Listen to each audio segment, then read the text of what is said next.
Suffice it to say for our purposes here that the movement that Dom Guéranger began spread across Europe and found its home in the monasteries of the Benedictines and the houses of the Jesuits and other monastics who, for their part, wanted to get as much from the sacred liturgy as was possible.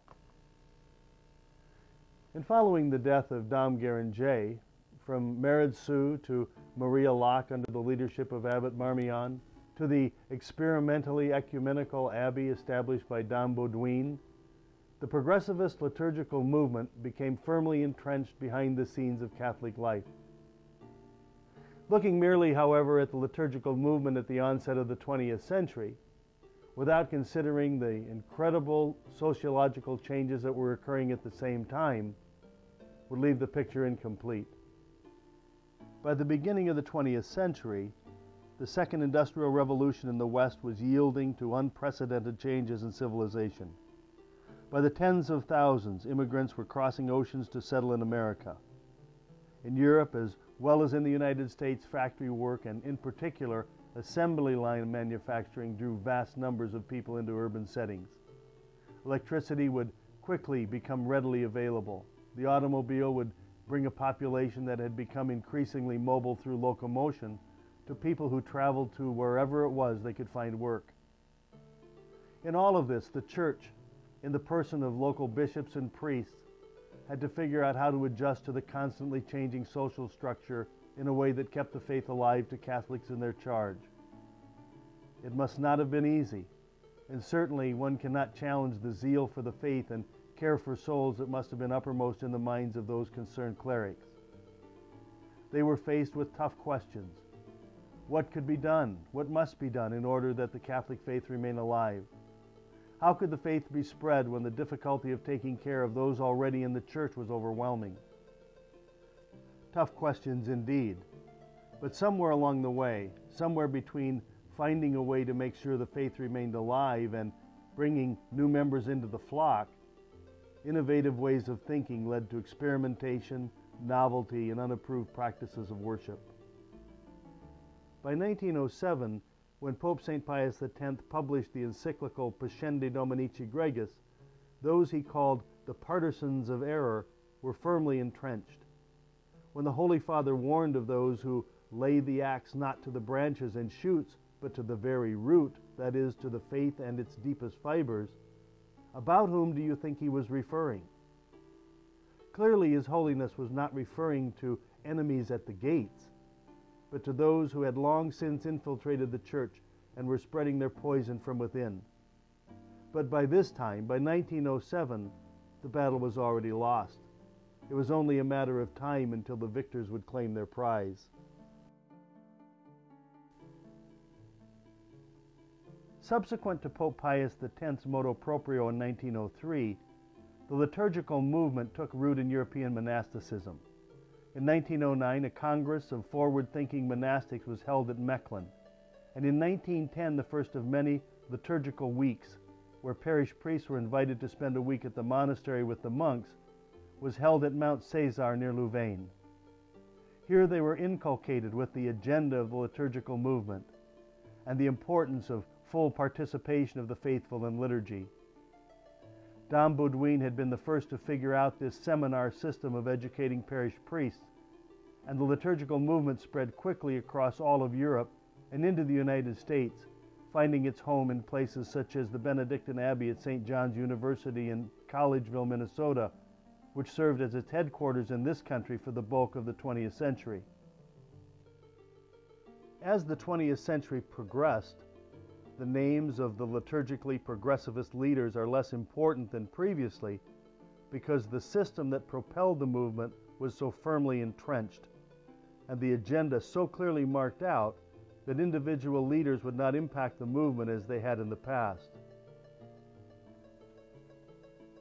There are incidents along the way that are important in the overall scheme of things, such as the numerous occasions when Popes Pius X, Benedict XV, and Pius XI granted indults for various groups to say Mass in the vernacular.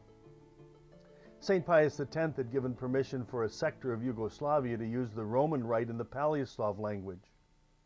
Benedict XV granted use of Croatian, Slovenian, and Paleo-Slav on 5 occasions and in 9 different places.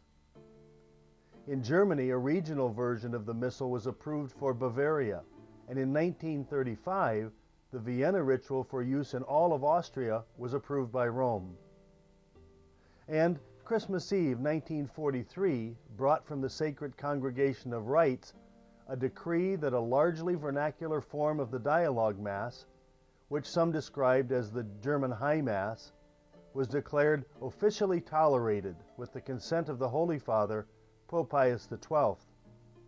While it would be unfair to say that it was a common practice, it appears that more requests of that nature were approved than disapproved. In the 1920s, there was a strong current toward interfaith prayer gatherings and conventions that were spawned by the growing and ever more powerful, actually by then the most powerful part of the movement, the progressivist faction. As a response, on January 26, 1928, Pope Pius XI published Mortalium Animos in an effort to bring a halt to the practice he said was doomed to fail because it betrayed the Catholic faith. We turn our attention now to the period following the Second World War, that which immediately preceded the Second Vatican Council. By the end of the Second World War, the liturgical movement was so firmly entrenched throughout the Latin Rite of the Church that it can fairly be said to have been pervasive. Nor was it underground, although the faithful in the pew were clueless because the liturgy was not something with which they had any reason to be concerned. The Mass was the Mass. It was, as the Catechism described, one throughout the world. It was a clear sign of the mark of the Church, the oneness of the Latin liturgy. However, in order that we might understand just how far the liturgical progressivists had traversed, consider this book, The Mass of the Future. First, think for a moment about that title, The Mass of the Future. Considering that there had been one Mass in the Roman Rite for almost 2,000 years, how could there be a Mass of the future? And who could have thought there was going to be in 1948 when this book was published? The author, Jesuit Gerald Ellard, was a mover and shaker within the liturgical movement, and this book, his second on the subject, provides a summary of the activities that led to the advanced position of the movement at the end of the Second World War. And it foretold in a remarkable way the direction the movement would be taking. Well, let's take a look at what the Mass of the Future looked like in 1948. As far as Ellard was concerned, that there was going to be a new Mass was a given. When developing his prognostications as to what the Mass of the future would look like, he focuses on almost a dozen specifics. First, the title of the chapter addressed to this issue is Wanted, Name for the New Mass. He proposes, if Holy Mass is to become a social function in which all share organically, or rather, let us say, before Holy Mass can occupy that position, it demands some modernization in popular terminology. At present, it suffers the needless handicap of an archaic nomenclature. And for those who don't speak liturgies, that means that the name of the Mass has to be replaced.